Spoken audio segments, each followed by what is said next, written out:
좌우에 계신 분과 앞에 계신 분에게 반갑습니다. 잘 지내셨습니까? 라고 환한 미소로 인사드립니다.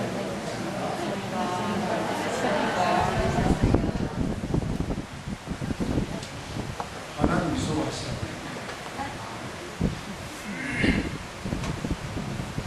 지세포교회에 부임한 제가 좀 대단한 사람입니다. 들어보시고 대단하다 싶은 생각이 드시면 와 라고 해보시고 좀 세워볼까요? 와 시작 와. 아주 잘하신 겁니다. 자, 그러면 제가 얼마나 대단한지 말씀드리겠습니다. 제가 지스포교회에 부임을 했다고 윤석열 대통령께서 전화가 오셨습니다. 자, 역시 선거대밖에 없네요. 이렇게 해주시는 거예요. 저하고는 한 번씩 통화를 하는 사람입니다. 그만하셔도 됩니다. 그리고 또 한 사람, 우리나라 최고의 기업인 삼성그룹의 이재용 회장이 최근에는 당국에 있어서 연락을 잘 못하는데 한 번씩 커피 마시는 사이입니다. 여러분들은 안 아실 거예요. 부러우시죠? 거짓말 눈치채셨어요? 놀라운 사실을 알려드리겠습니다. 윤석열 대통령과 이재용 회장과 비교할 수 없는 분과 제가 아주 깊은 교제를 나누고 있습니다. 이분은 홍해를 가르시고 바위에서 물을 내시고 여리고 성을 무너뜨리시고 해와 달을 멈추게 하신 하나님이십니다. 제가 이분하고 교제를 나누고 있습니다. 감사합니다. 마지막 한 분만 더 소개하겠습니다. 이분은 정말 놀라운 분인데 제가 이분하고는 매일 만나고 커피도 한 잔씩 하고 이분은 물리를 걷는 분입니다. 빵 5개와 생선 5마리, 빵 5개와 생선 2마리로 5,000명 이상을 먹인 분입니다. 38년 된 병자를 고치고 물로 포도주를 만들고 심지어 죽은 자를 살린 분입니다. 이분은 바로 예수님이라는 분입니다. 제가 이분과 매일 만나고 있습니다. 이때는 아멘을 하셔야 됩니다. 오늘 설교는 굉장히 어렵습니다. 여러분 스스로 조각을 퍼즐을 맞추셔야 되는 어려운 설교인데 왜 이 어려운 설교를 하냐면 제가 온 지 2주 됐는데 주변 사람들로부터 들은 이야기가 있어서 그렇습니다. 지세포교회 교우들 웬만한 설교 귀에 안 들어온다고 그러시더라고요. 제가 설교 수준을 좀 높여보았습니다. 바닷가에서 거의 죽어가는 한 사람을 어떤 선장이 건져내어서 살렸습니다. 선장이 이 사람을 아주 극진히 돌보았습니다. 이 사람이 점점 회복되었습니다. 선장이 이 사람에게 와서 말합니다. 야, 내가 너를 구했으니 이제 밖에 나가서 열심히 일해라. 가판 청소도 하고 청소도 좀 쓰레기도 좀 줍고 해라. 라고 말하지 않았습니다. 선장은 매일 찾아와서 이 사람과 이야기를 나누었습니다. 여러분이 물에 빠졌던 이 사람은 과거에 상처가 많았던 사람이었습니다. 선장은 이 사람을 위로해주고 자신의 모든 사랑을 아끼지 않았습니다. 그런데 선장은 무슨 이유에서였는지 이 사람과 오랜 대화를 매일 나누더니 이 사람을 자신의 아들로 삼았습니다. 물에서 건짐을 받고 선장의 아들이 된 이 사람은 선장과 대화를 하면서 선장의 진심을 알게 되었습니다.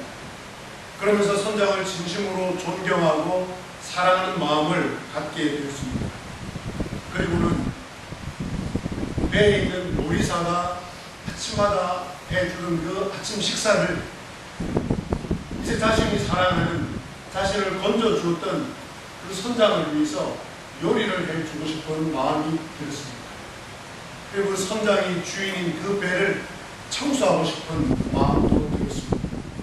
그리고 밖에 나가서 많은 선원들에게 이배 선장이 너무 좋은 사람이라고, 이배 선장이 너무 훌륭한 사람이라고 소개하고 싶어졌습니다.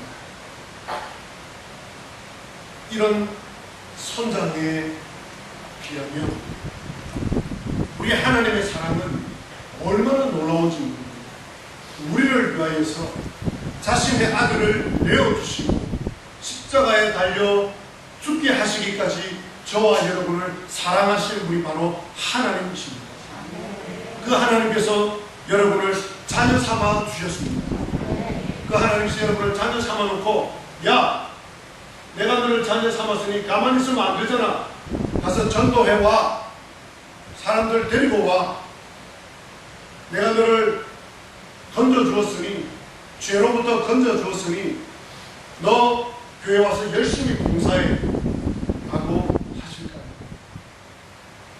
저는 그러지 않으실 것이라고 확신합니다. 왜냐하면 고린도전서 1장 9절에 보면 하나님께서는 우리를 부르신 이유가 우리와 교제하기 위함이라고 말씀하고 있기 때문입니다. 하나님께서 우리를 자녀 삼으신 목적은 우리와 교제하기, 우리와 사귀며 우리와 동행하기 위함입니다. 그러므로 신앙생활의 기초, 신앙생활의 목적, 신앙생활의 성장도 하나님과의 교제에 달려 있습니다. 하나님과의 사귐, 하나님과의 동행에 달려 있습니다.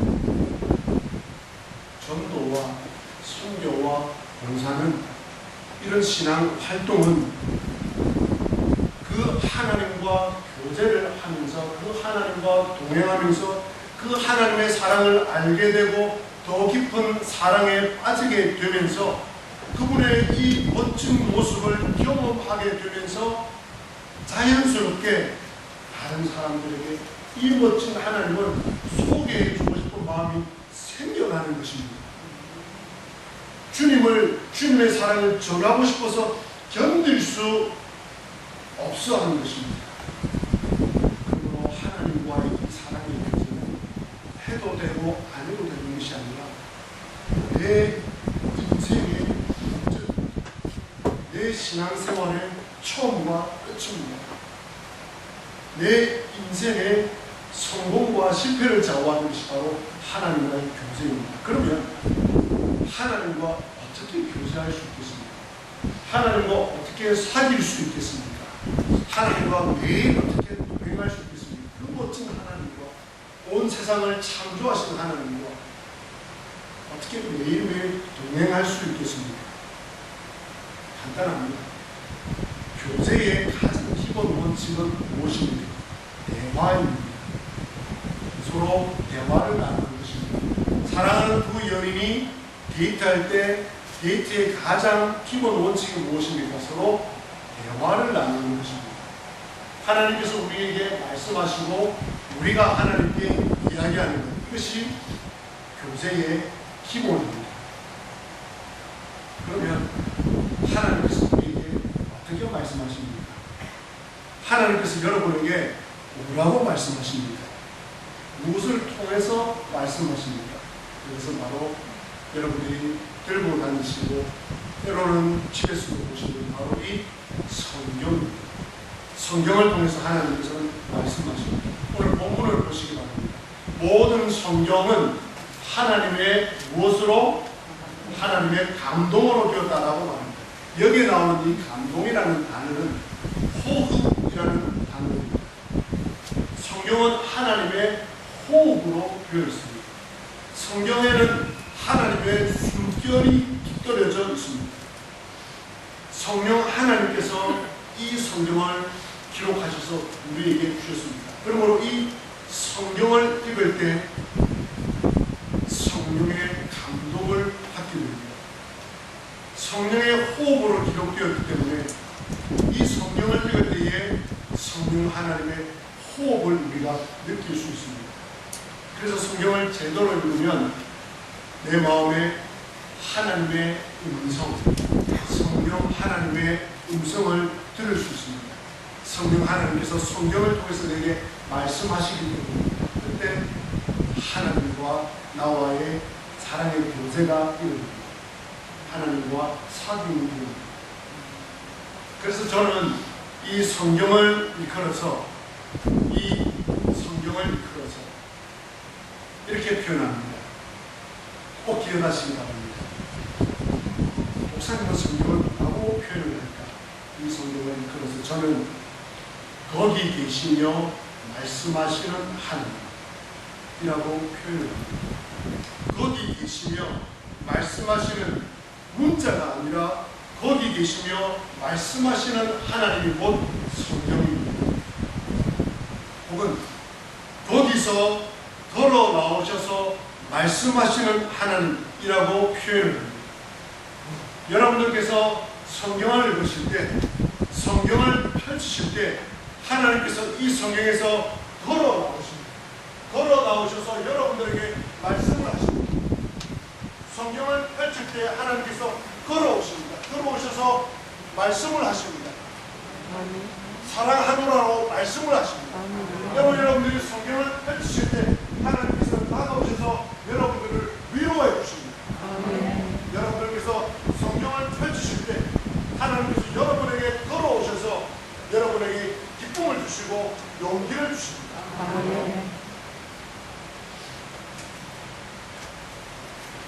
그러면 여러분은 언제 하나님의 말씀을 읽고 듣고 묵상하면서 교제하십니까?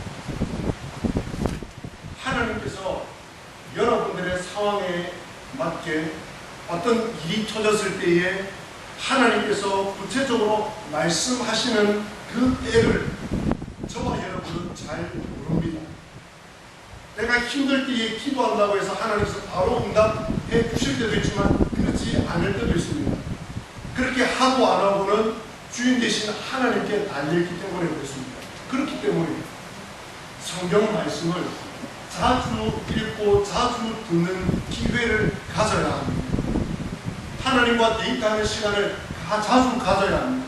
하나님과 자주 만나야 교제가 깊어지고 사랑이 깊어집니다. 일주일에 한 번, 아니 일주일에 주일 예배 1시간 하나님과 대화하면 하나님께서 내게 말씀하시는 그 음성을 들을 기회가 없습니다. 그렇지 않겠습니까? 일주일에 한 번 1시간, 아니 30분 설교 듣고 하나님과 어떻게 해서 교제가 깊어지겠습니까?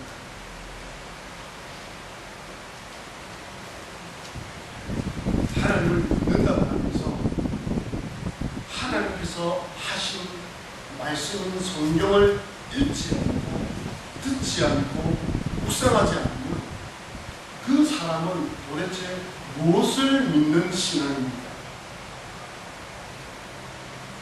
하나님께서 이 성경에 당신의 얼굴과 당신의 모든 이야기를 기록해 놓았는데 그런 하나님을 믿는다고 하면서 성경을 읽고 듣지 않으면 도대체 그 분은 무엇을 믿고 살아가는 신앙입니까? 내가 믿는 대상이 어떤 분인지도 모르고 신앙생활을 한다는 것은 맹신입니다. 아니면 내가 만들어 놓은 신을 믿는 것입니다. 하나님의 음성을 듣지도 않고 하나님께서 내게 무슨 말을 하는지도 모르고 어떻게 하나님과 교제가 가능하겠습니까? 성경 말씀을 자주 듣고 자주 소리내어 읽지 않아서 하나님과 교제가 없으니 하나님의 뜻을 모릅니다. 하나님의 뜻을 모르니 내 뜻대로 살아가게 됩니다. 내 뜻대로 살아가다 보니 하나님께서 기뻐하는 삶이 될 수 없습니다. 하나님께서 기뻐하지 않으시니 내 삶이 형통할 리가 만무합니다. 잘하고 계시는 분들이 대부분이시면서 제가 책망을 하는 것이 미안하기도 합니다만 여러분 한 분이라도 그런 분이 계실까 싶어서 제가 말씀으로 공유를 한 것입니다. 저는 여러분들께서 하나님과 교제할 수 있도록 주일 오전 예배와 주일 오후 예배와 수요 기도회와 새벽 예배에 말씀을 준비를 합니다.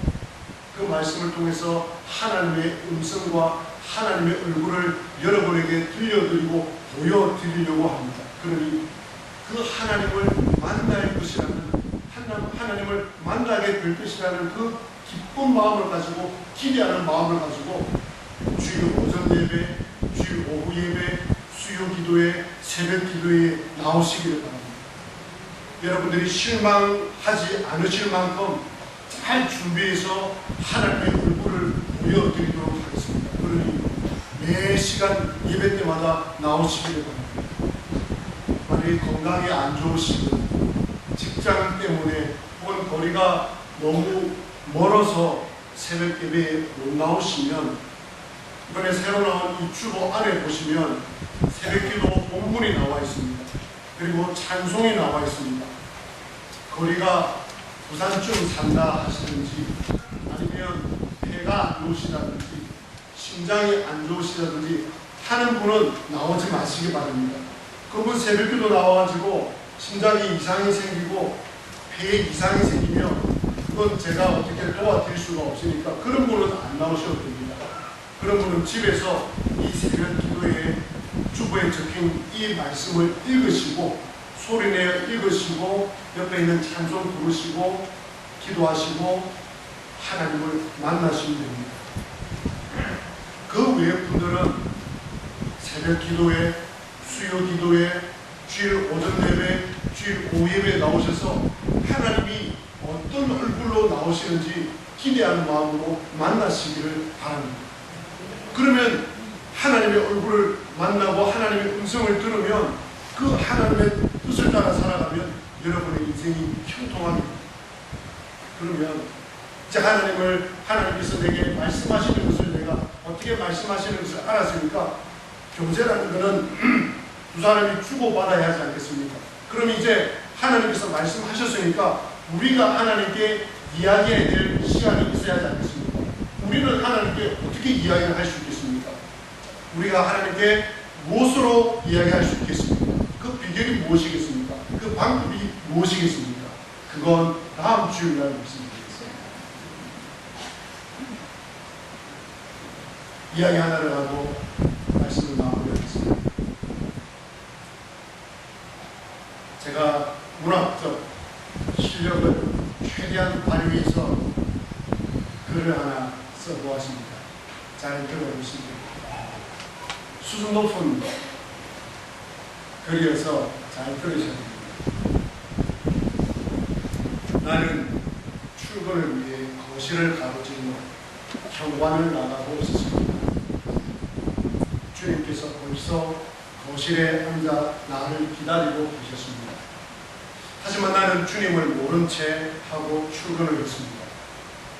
현관문을 열고 나가려는 나에게 예수님께서는 이렇게 말씀하셨습니다.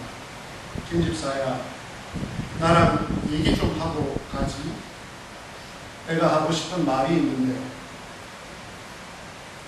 주님 죄송해요. 오늘은 너무 바쁘네요. 그럼 이만 출근할게요. 저녁에 퇴근을 하고 늦게 들어왔습니다. 여전히 주님께서는 거실에 앉아 계셨습니다.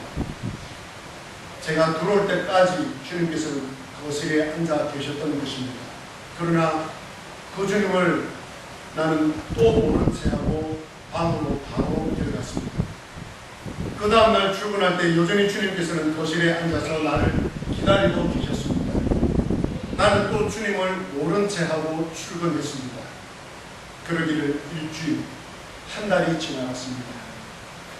그러던 어느 날 회사에서 갑작스런 일이 터졌습니다. 너무 힘든 상황이 벌어졌습니다. 어찌해야 할지 몰랐습니다. 문제는 전혀 해결되지 않았고 불안한 마음에 사무실에 늦게까지 앉아 있다가 밤 늦게야 집으로 들어갔습니다.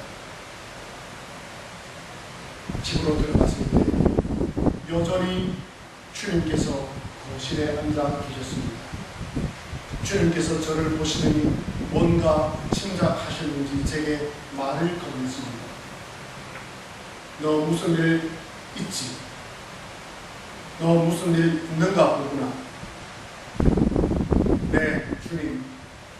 회사에서 갑자기 큰 일이 터졌어요. 제 힘으로 어떻게 해야 될지 모르겠어요. 근데 주님, 왜 저를 안 도와주셨죠? 왜 이런 일을 만나게 해주셨죠? 제 삶을 책임지시겠다고 약속하셨잖아요. 라고 따지며 하나님 주님께 대드리십니다. 그때 주님은 말씀하셨습니다. 이야, 나는 그 일이 일어날 줄 미리 알고 있었다. 그래서 너에게 이야기해 주려고 아침마다 밤마다 거실에서 너를 기다렸다.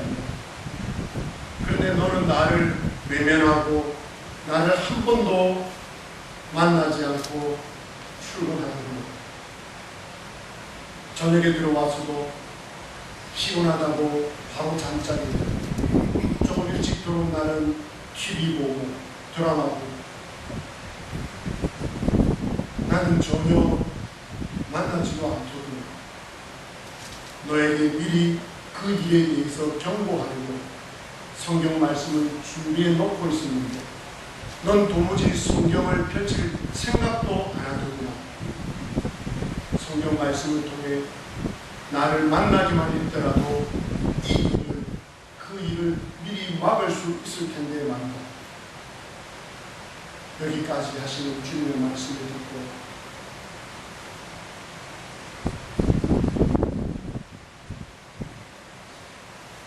눈물이 났습니다. 내가 아침마다 저녁마다 나에게 다가오시는 그 주님을 외면했구나.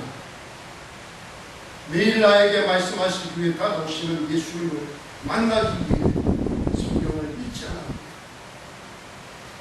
아침이나 저녁이나 그 어느 때라도 주님의 음성인 이 성경 말씀을 묵상하지 않았구나.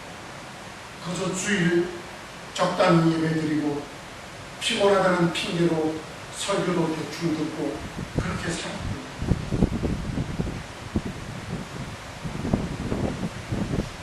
다행인데 눈물이 흘러내면서 주님께 말씀드렸습니다. 주님, 용서해 주십시오. 다시 주님의 얼굴을 보여주십시오. 거실에서 저를 기다려 주십시오. 다시 말씀을 읽겠습니다. 말씀 속에서 걸어 나오셔서 다가오시는 주님을 만나고 싶습니다. 주님, 다시 성경 말씀을 펼칠 터이니 저의 문제를 해결할 수 있는 방법을 말씀해 주십시오. 그러자 주님께서 온화한 미소로, 사랑 가득한 미소로 말씀하셨습니다. 그래, 알겠다.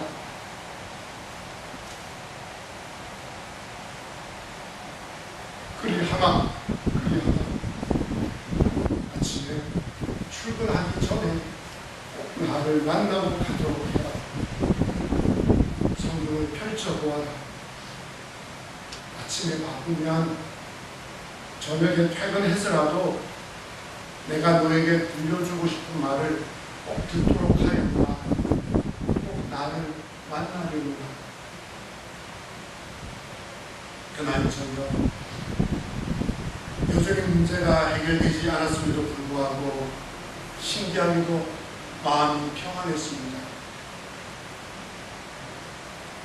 일이 비교된 기미가 전혀 보이지 않았음에도 불구하고 그날 밤 깊은 잠을 잘 수 있었습니다. 왠지 주님께서 이 모든 문제를 해결해 주실 것만 같았고 해결할 수 있는 지혜와 능력을 주실 것만 같았습니다.